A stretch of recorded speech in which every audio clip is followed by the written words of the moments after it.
I'm Chip Templeton here at the Mitchell Memorial Library on the campus of Mississippi State University.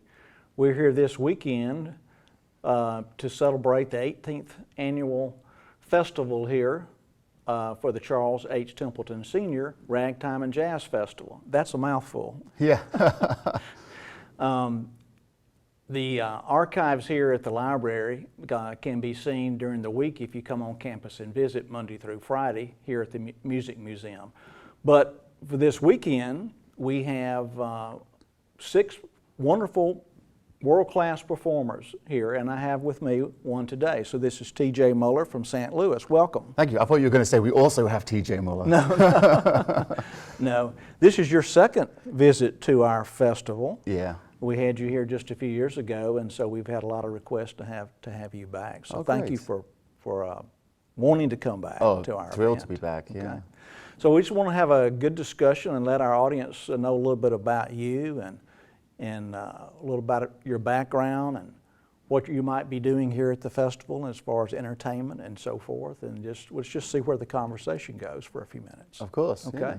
So tell our audience a little bit about your background and how you got to St. Louis, and a little bit about your music. Yeah, of course. Well, let's see. I come from a very musical family, and when I was growing up, there was always music of one sort or another around. And my father was a vicar, so there was lots of church music, traditional and worship music, you know. Very interesting. But all the time there was traditional jazz as well. They were big fans of the sort of British Dixieland music of the 1950s and 60s, and artists like Kenny Ball, who are not so well known over here, but in the UK are household names.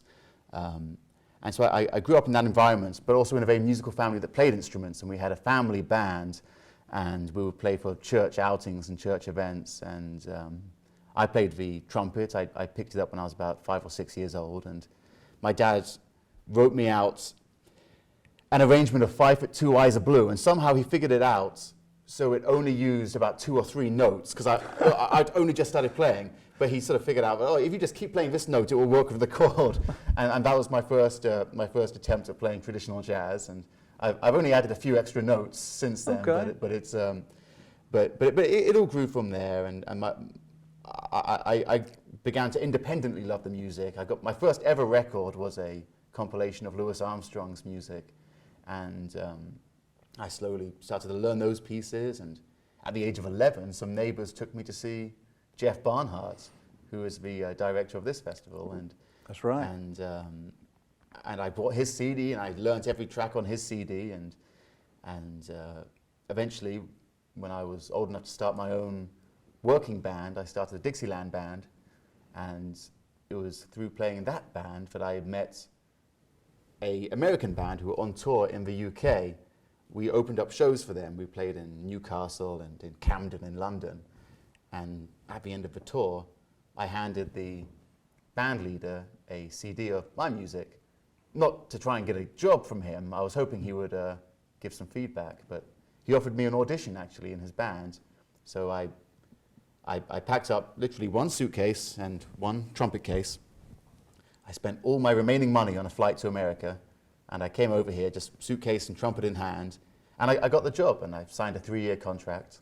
I traveled all around the world with this really fun band, and just had so many wonderful experiences. And during that time, I met my wife in St. Louis, and so when my contract was over, I decided to quit traveling for a while and settled down in St. Louis. So you found your home. I did, and your family. St. Louis has been a wonderful home. I've been there 11 years now. Well, that's fantastic. Thank you for sharing that with us. I had forgotten some of those details, so that really was very informative. So you're more of an ear player, not a sight player? Learning to read has been something that I had to do later in my career. I mean, I learned the fundamentals of reading music as a child, taking trumpet lessons, and then, I really, as a young musician, I learned to play in pubs and in bars and in jam sessions. And then when I actually quit touring and thought, well, I want to take 20s music and 30s music seriously now, this is going to be my main focus, I realized immediately that I had to understand how to read music and how to arrange music. And I consider myself fairly amateur in that department compared to some of the musicians I work with. But I can do it just enough to get by. I got you. So here at our festival, I know in the evening concerts that we have on Fridays and Saturday nights, we have the 6 musicians, you being one of those, performing for us each night. So what instruments will you be playing to kind of give us an idea of what part you play and what you will be doing at those concerts? Yeah, Jeff's had me bring sort of everything but the kitchen sink to his festival. So let's see. He's got somebody else bringing the sink. The kitchen sink, yeah. So I have with me banjo, a 4-string plectrum banjo. Okay. I have a 6-string guitar. I have a trombone and a trumpet. And I was going to bring a ukulele and a tuba, but it didn't fit in. It didn't fit in Dave Mazak's BMW. You could have put the ukulele in the tuba. The tuba, that's a great idea. But that sounds good. So that's going to work really well with all the other instruments we have. It sounds like just a real love fest on stage tonight. There's going to be so much variety, and you'll see that when Josh will be playing drums, then all of a sudden it's his turn for a feature, and you'll hear the xylophone. There's going to be all sorts, and there's going to be different musical styles happening. There's going to be New Orleans style jazz. There's going to be ragtime. There's going to be vocal pieces from Anne. So there's going to be a huge variety. Well, that is fantastic. So give the audience just a little taste. This is kind of a loaded question, but I just thought of it. What goes through we'll say the banjo player or whatever instrument player, what goes through your head on stage when you're performing? Is it improvisational? It's very basically, or what is it? It's very generous of you to even suggest that anything's going through a banjo player's head. Oh, it is. What's going through my head? Well, it depends. Yeah, it depends on your role.